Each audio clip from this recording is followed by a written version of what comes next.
الحمد لله نحمده ونستعينه ونستغفره ونؤمن به ونتوكل عليه نعوذ بالله من شرور أنفسنا ومن سيئات أعمالنا من يهده الله فلا مضل له ومن يضلله فلا هادي له ونشهد أن لا إله إلا الله وحده لا شريك له ونشهد أن محمدًا عبده ورسوله وأعوذ بالله من الشيطان الرجيم بسم الله الرحمن الرحيم يا أيها الناس اتقوا ربكم الذي خلقكم من نفس واحدة وخلق منها زوجها وبث منهما رجالا كثيرا ونساء واتقوا الله الذي تساءلون به والأرحام إن الله كان عليكم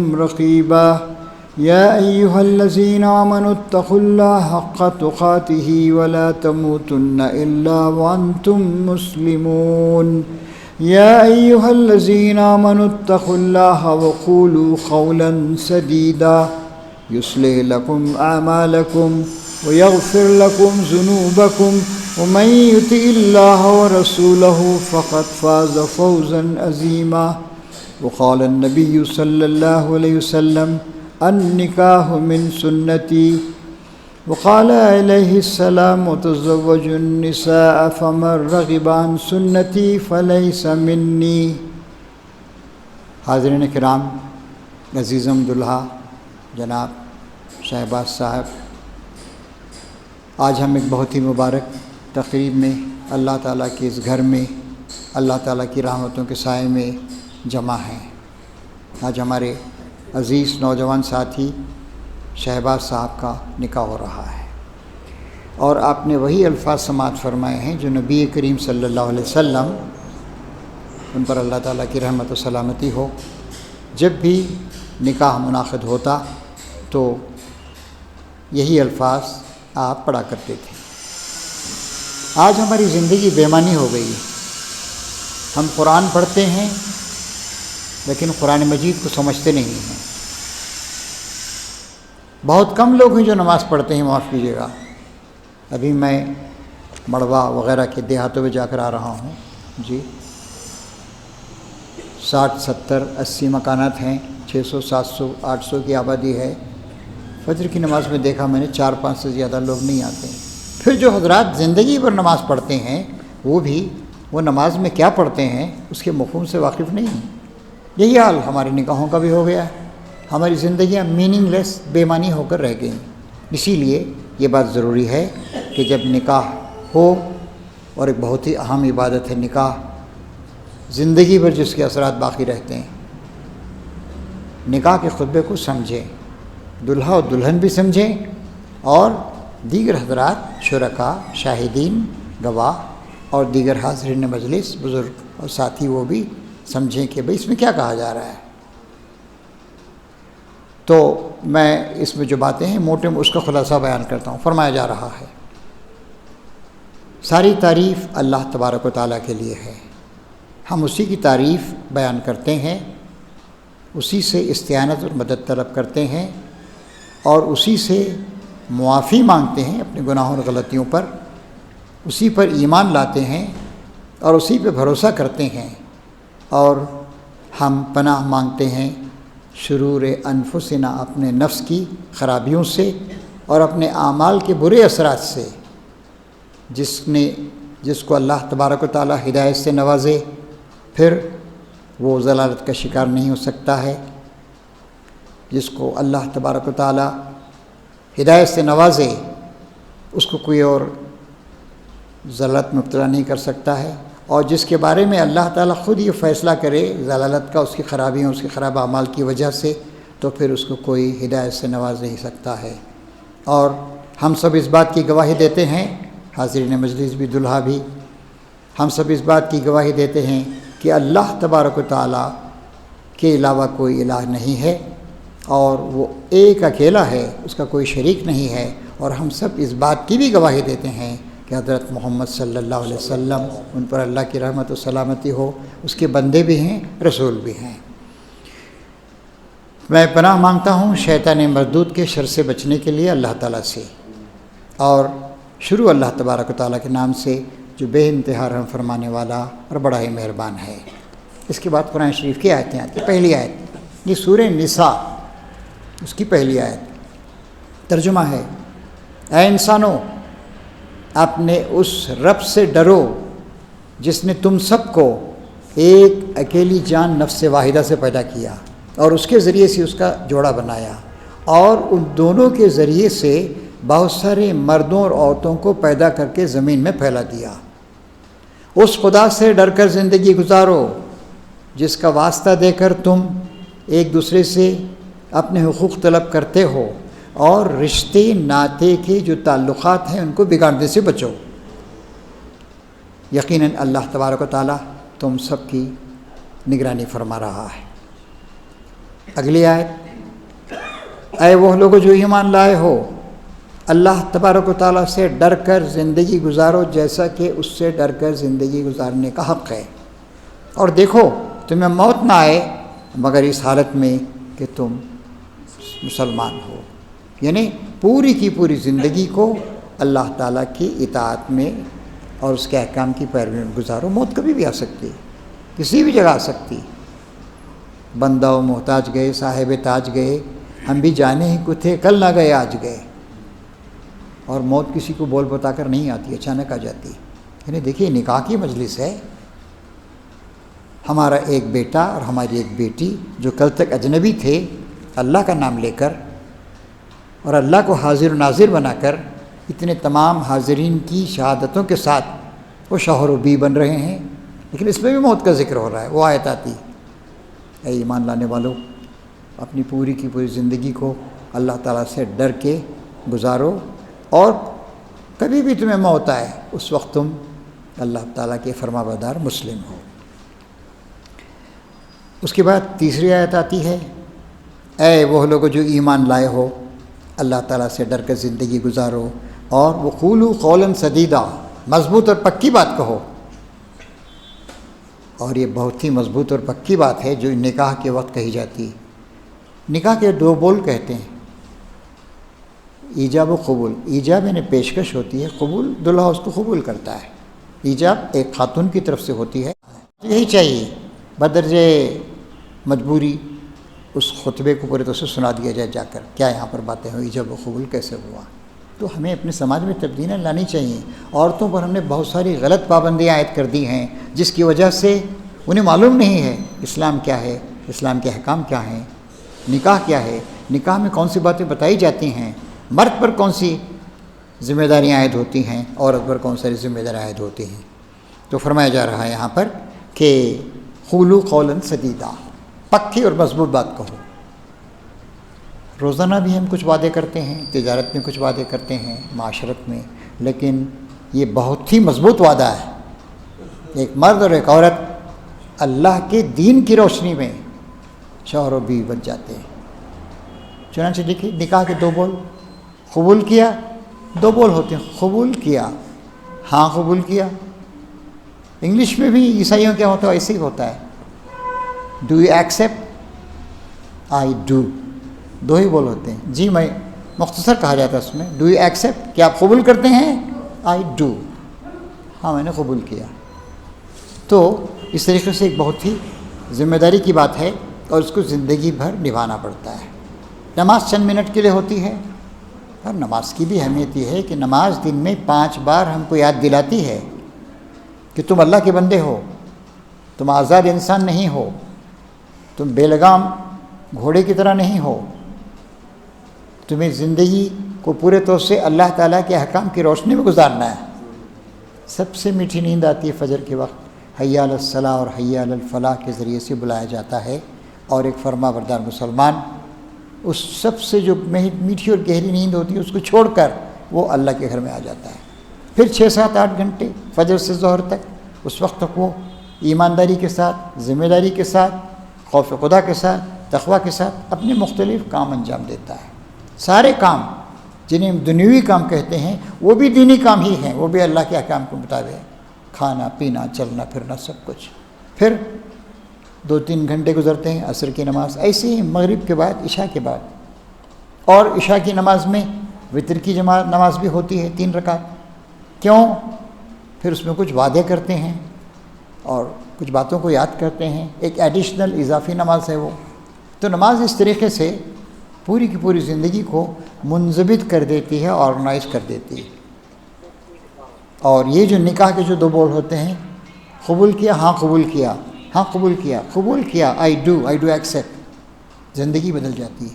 کل تک 2 اجنبی تھے، وہ شوہر و بیوی بن جاتے ہیں۔ شوہر پر کچھ ذمہ داریاں عائد ہوتی ہیں اور بیوی پر کچھ ذمہ داریاں عائد ہوتی ہیں۔ شوہر کچھ باتوں کو پابند ہوتا ہے، بیوی کچھ باتوں کی پابند ہوتی ہے۔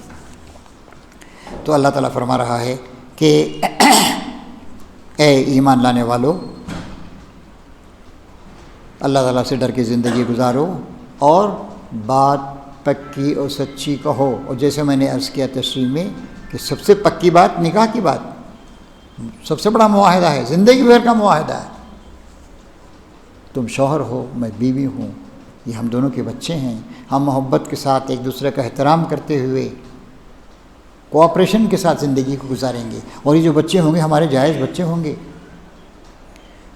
یصلح لکم اعمالکم، اللہ تبارک و تعالیٰ تمہیں تمہارے اعمال کو درست کر دے گا اگر تم اس وعدے کی پابندی کرو گے تو۔ ویغفر لکم ذنوبکم، اور تمہاری غلطیاں، تمہارے چھوٹے موٹے جو گناہ ہوتے ہو جاتے ہیں انسان سے، ان کو معاف کر دے گا۔ ومن یطع اللہ ورسولہ فقد فاز فوزا عظیما، جس نے اللہ اور اللہ کے رسول کی اطاعت کی اس نے بہت بڑی کامیابی حاصل کر لی۔ پھر نبی کریم صلی اللہ علیہ وسلم کی ایک حدیث آتی، النکاح من سنتی، نکاح میرا طریقہ ہے۔ دوسرے سماجوں میں کیا ہوتا ہے، نکاح ایک الگ ٹائپ کی چیز ہے۔ یا آج کل دیکھیے اتنی بری بات ہو رہی ہے کہ نکاح کے بغیر ہی لوگ زندگی گزار رہے ہیں۔ اب ایک تصور آیا ہے ٹوگیدر لیونگ ٹوگیدر، کوئی بھی کسی کے ساتھ رہ جاتا ہے۔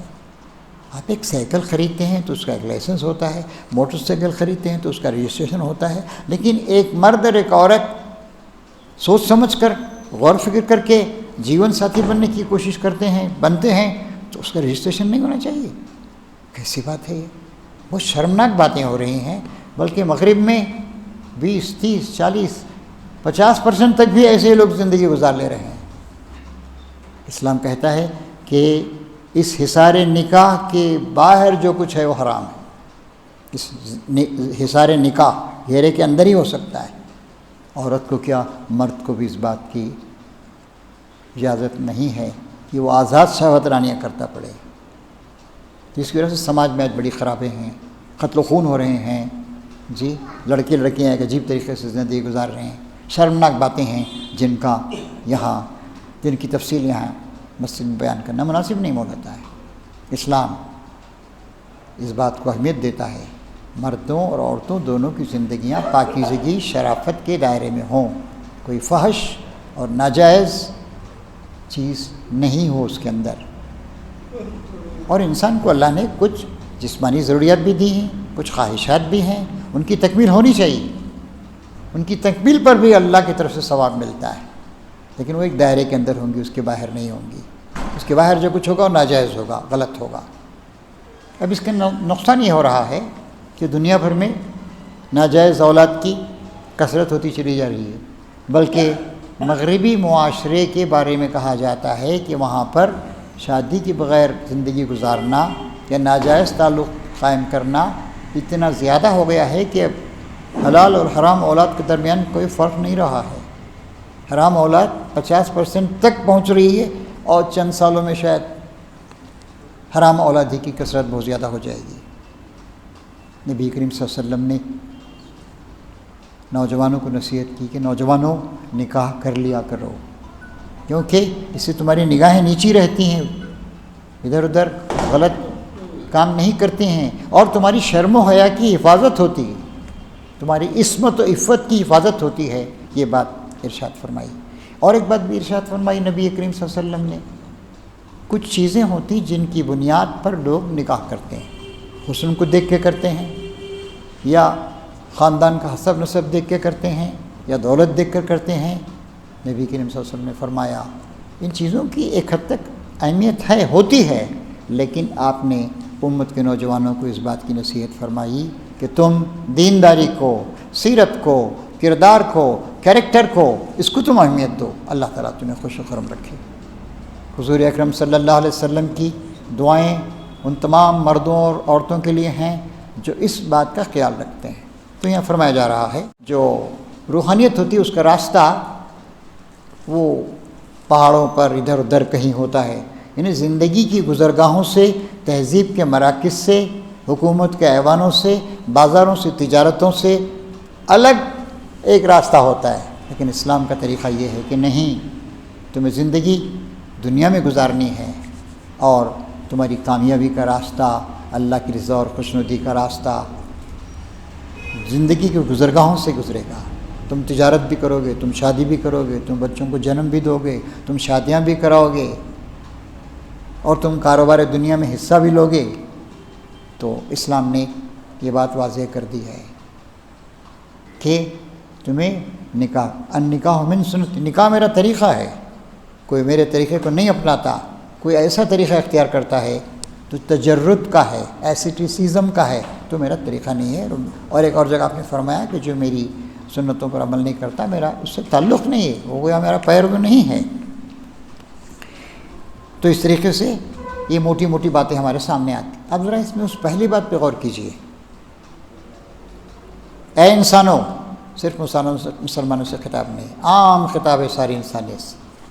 اس خدا سے ڈر کر زندگی گزارو، پوری زندگی، جس نے تم کو ایک مرد سے اور اس کے بعد اس کی بیوی جو اس کا جوڑا تھی ان دونوں کے ذریعے سے پیدا کیا۔ وَبَثَّ مِنْهُمَا رِجَالًا كَثِيرًا وَنِسَاءً۔ انسانیت کی عمر 1 لاکھ یا 2 لاکھ سال سے زیادہ نہیں ہے۔ زمین 457 کروڑ سال سے ہے، آج کے جیولوجسٹ ہمیں بتاتے ہیں۔ بڑی تھی زمین، اس میں جنات تھے، کیا تھے اللہ تعالیٰ ہی جانتا ہے۔ اللہ نے آدم علیہ السلام کو پیدا کیا، آدم و حوا 2 ہی تھے، پھر ان کے بچے ہوئے۔ تاریخ ہمیں بتاتی ہے آج سے 2021 سال پہلے جب عیسیٰ علیہ السلام پیدا ہوئے، سن عیسوی کا آغاز ہوا، اس وقت 15-20 کروڑ آبادی تھی دنیا کی۔ اس کے تقریباً 600 سال بعد نبی کریم صلی اللہ علیہ وسلم کے زمانے میں تب بھی آبادی تقریباً اتنی تھی، 15-20 کروڑ تھی۔ اور نبی کریم صلی اللہ علیہ وسلم کے تقریباً 1000 سال کے بعد 1650 عیسوی میں قریب دنیا کی آبادی 20 لاکھ سے بڑھ کر 50 لاکھ ہوئی۔ اموات بہت ہوتی تھیں، بچوں کی اموات، زچگی میں عورتوں کی اموات، وبائیں آتی تو ہزاروں لاکھوں آدمی صاف ہو جاتے تھے، طاعون آتا تھا، مختلف بیماریاں آتی تھیں۔ پھر اس بات پر ذرا غور کیجئے کہ نبی کریم صلی اللہ علیہ وسلم کے زمانے میں 15-20 کروڑ کے قریب آبادی تھی، اور پہلی بار دنیا کی آبادی 50 کروڑ ہوئی 1650 عیسوی میں۔ پھر 1800 یا 1810 عیسوی میں دنیا کی آبادی 100 کروڑ تک پہنچی، اور پھر اس کے بعد دنیا کی آبادی بڑھنے لگی۔ مثلاً صحت کے حالات اچھے ہو گئے اور جراثیم سے لڑنے کی جو ہے طریقے ایجاد ہو گئے۔ اس وقت دنیا کی آبادی 780 کروڑ ہے، اور اندازے یہ بتاتے ہیں کہ 2100 عیسوی تک دنیا کی آبادی 1000 کروڑ ہو جائے گی، پھر دنیا کی آبادی رک جائے گی، بڑھے گی نہیں۔ یہ پروجیکشنز ہیں جو حساب ہوتا ہے اس کے ذریعے سے۔ تو اللہ تعالیٰ کہتا ہے کہ ایک مرد اور ایک عورت سے ہم نے اس سوسائٹی کا آغاز کیا اور یہاں تک پہنچا دیا، بے شمار مردوں اور عورتوں کو پیدا کر دیا۔ کتنی بڑی اللہ تعالیٰ کی۔ پھر یہ بھی دیکھیے جتنے مرد پیدا ہوتے ہیں اتنے ہی عورتیں بھی پیدا ہوتی ہیں، بیلنس کو اللہ نے برقرار رکھا ہے۔ اب اگر لوگ لڑکیوں کو مار دیتے ہیں پیٹوں میں تو وہ اس بیلنس کو، سیکسول بیلنس کو خراب کر رہے ہیں۔ تو یہ ساری کی ساری باتیں ان آیات کے ذریعے سے ہمارے سامنے آتی ہیں۔ تو جیسے پہلے بتایا گیا کہ تم اس خدا سے ڈرو جس کا نام لے کر تم ایک دوسرے سے اپنا حق طلب کرو۔ باپ کہتا ہے تو میرا بیٹا ہے، میری بات مان۔ بیٹا کہتا ہے کہ ابا جان آپ میرے والد محترم ہیں، یہ آپ کی ذمہ داریاں ادا کیجیے۔ بیوی کہتی ہے کہ تم میرے شوہر ہو۔ اور یہ باتیں کوئی معاہدے لکھی نہیں جاتی ہیں۔ یہ جس ماں نے مجھے جنم دیا وہ میری ماں ہے، اس نے مجھ سے کوئی معاہدہ نہیں لکھوایا تھا، لیکن میں پابند ہوں۔ ایسے ہی بلکہ شوہر بھی تو اس سے ایک آگے بڑھ کر ہیں کہ ایک معاہدہ بھی ہوتا ہے، دستخط بھی ہوتے ہیں، گواہ بھی ہوتے ہیں۔ ماں جب کسی بچے کو جنم دیتی ہے تو کوئی اس وقت یہ نہیں ہوتا ہے کہ تو میرا بیٹا ہے یہ کرے گا، میں تیری ماں ہوں یہ کروں گی۔ تو یہاں فرمایا جا رہا ہے کہ تم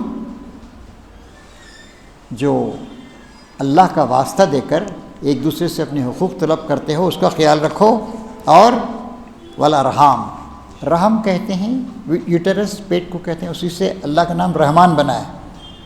جیسے ماں اپنے رحم میں بچے کو پالتی ہے، اس طرح اللہ تعالیٰ اپنے بندوں کو پالتا ہے۔ ارحام یعنی رشتہ داریاں، سب سے پہلا اور سب سے بڑا رشتہ شوہر و بیوی کا ہے۔ آدم و حوا کا رشتہ سب سے پہلا رشتہ ہے۔ ماں اور بیٹے کا رشتہ، باپ اور بیٹے کا رشتہ، ماں اور بیٹی کا، یہ بعد میں بنے۔ تو سب سے اہم رشتہ، بیسک رشتہ نکاح کا رشتہ ہے۔ اچھا، ایک اور بات پہ غور کیجیے، دلہا اور دلہن کو تو آپ یاد دلا رہے ہیں کہ آج سے تم شوہر و بیوی بنو گے، تمہاری کیا ذمہ داریاں ہوں گی۔ ہم جو اور لوگ ہیں ہماری کیا ذمہ داریاں ہیں، ہمیں کیوں سنایا جا رہا ہے؟ ایک تو ہم گواہ ہیں اس لیے، دوسرے یہ کہ ہمیں سے بہت سے لوگ شادی شدہ ہیں، اور جو نوجوان دو چار ہیں ایسے جن کی شادیاں نہیں ہوئی ہیں تو ان کی بھی شادیاں 5-10 سال میں ہو جائیں گی۔ ہم کو بھی یاد دلایا جا رہا ہے کہ جس طریقے سے آج ایک ہمارے سماج کے ایک لڑکے اور ایک لڑکی کو ہم نکاح کے بندھن سے باندھ رہے ہیں اور وہ ایجاب و قبول کر رہے ہیں، تم نے بھی اسی طریقے سے ایجاب و قبول کیا ہے۔ تمہاری بھی منکوحہ بیویاں ہیں، تمہاری بھی ذمہ داری ہے اور تمہاری بیویوں کی بھی ذمہ داری ہے۔ رشتے ناطے اگر ٹھیک رہے، اخلاص و محبت رہا، شرافت رہی، قربانی کا جذبہ رہا، اور لین دین سے مراد پیسے کا لین دین نہیں بلکہ تعلقات کا، رشتہ داری کا لین دین اسلام کی حدود میں رہا تو مسئلہ ٹھیک ہوتا ہے۔ ورنہ شوہر کو بیوی سے تعلق ہے، بیوی کو شوہر سے تعلق شکایت ہے، ماں باپ شاکی ہیں، بچے ہمارے ہاتھوں سے نکل گئے اور بچے کہتے ہیں کہ ماں باپ نے ہماری رہنمائی نہیں کی، ہمیں تربیت نہیں کی۔ واتقوا اللہ الذی تساءلون بہ والارحام، جس خدا کا واسطہ دے کر تم ایک دوسرے سے اپنے حقوق طلب کرتے ہو، اس سے ڈرتے ہوئے زندگی گزارو، اور ارحام یعنی رشتے ناتوں کا خیال رکھو۔ تو یہ ساری کی ساری باتیں ہمارے سامنے آتی ہیں اور اسے قولاً سدیدہ قرار دیا گیا ہے۔ تو ہم لوگوں کو بھی سوچنا چاہیے، نکاح کے مجلس میں جو لوگ شریک ہیں، اسلام یاد دہانی ہے، نماز میں یاد دہانی ہوتی ہے کہ وہ رب العالمین ہے، ہم اس کے بندے ہیں۔ نماز میں وعدے کو دوبارہ مضبوط کیا، ایاک نعبد و ایاک نستعین، ہم تیری ہی بندگی کرتے ہیں، تجھی سے مدد مانگتے ہیں، اور سب سے بڑی چیز مانگتے ہیں، ہدایت مانگتے ہیں۔ التحیات میں بھی التحیات للہ والصلوات والطیبات، میری ساری قولی عبادتیں، میری ساری عملی عبادتیں، میری پوری مالی عبادتیں سب اللہ تعالیٰ کے لیے۔ بہت زیادہ قرآن مجید کا علم عام نہیں ہے، جو بھی ہمیں یاد ہے اس کے ذریعے پڑھتے ہیں تو ہمارے اور اللہ کے درمیان جو ہے ایک معاہدہ جو ہے مضبوط ہوتا ہے۔ تو آج ایک اس طرح کی بہت ہی مبارک چیز ہمارے درمیان ہو رہی ہے۔ ہمارے بڑے پیارے نوجوان ساتھی ہیں، آپ سب کے بیٹے ہیں اور آپ سب ان کے بزرگ یہاں پر تشریف فرما ہیں، تو ان کو بھی اس کی ذریعے نصیحت ہو رہی ہے۔ اور ہم میں جو لوگ شادی شدہ ہیں، جن کی بیویاں ہیں، جن کے بچے ہیں، جن کی رشتہ داریاں ہیں، ان کی بھی یاد دہانی ہو رہی ہے، اور ان لوگوں کو بھی جو آئندہ شادی کریں گے ان کو بھی ایک یاد دہانی ہو رہی ہے۔ تو اس طریقے سے یہ موٹی موٹی باتیں ہمارے سامنے نکاح کے خطبے میں جو آتی ہیں وہ آپ کے سامنے رکھی گئی۔ اب ہم اگلے مرحلے کی طرف جائیں گے اور اس میں ایجاب و قبول۔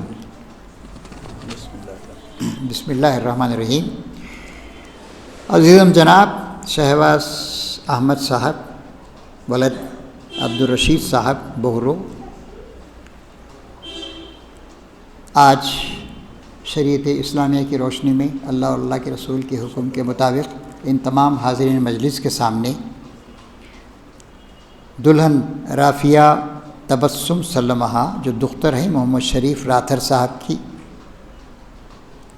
ان کو جناب وکیل بشیر احمد ولد غلام خادر ملک صاحب اور پہلے گواہ شاہد عبدالغنی ولد غلام محمد راتھر اور دوسرے گواہ دوست محمد ولد صبح وانی، ان سب کے گواہی سے اور اسلام میں جہیز نہیں ہے، عورت کی طرف سے نہیں دیا جائے گا، مرد دے گا، اور جب تک مہر طے نہیں ہو معجل یا موقع، لیکن یہ معجلاً اسی وقت دے دیا جائے گا، اسی وقت اس کا معاملہ پورا ہو جائے گا، بشکل زیورات طلائی، وزن 5.5 تولے۔ تو اس مہر پر اللہ تبارک و تعالیٰ کا نام لے کر، اور یہاں وکیل بھی تشریف لائیں بشیر احمد غلام خادر صاحب، ان کی وکالت اور ان 2 گواہوں کی گواہی میں ان کو آپ کے نکاح میں دیا جا رہا ہے کہ آپ اسے قبول کرتے ہیں، کہ آپ اسے قبول کرتے ہیں، کہ آپ اسے قبول کرتے ہیں۔ الحمدللہ۔ آئیے وہ اللہ تعالیٰ سے دعا کریں۔ بارک اللہ لکما وجمع بینہما بالخیر۔ اللہ تعالیٰ تم دونوں کو برکت سے نوازے، اور تم دونوں کو اچھے طریقے سے خیر و خوبی کے ساتھ شوہر و بیوی بن کر محبت کے ساتھ، شرافت کے ساتھ، انسانیت کے ساتھ جینے کی توفیق عطا فرمائے۔ ربنا علیک توکلنا و الیک انبنا و الیک المصیر۔ ربنا ھب لنا من ازواجنا و ذریاتنا قرۃ اعین واجعلنا للمتقین اماما۔ اے اللہ تعالیٰ ہم کو ہماری بیویوں اور بچوں سے، اور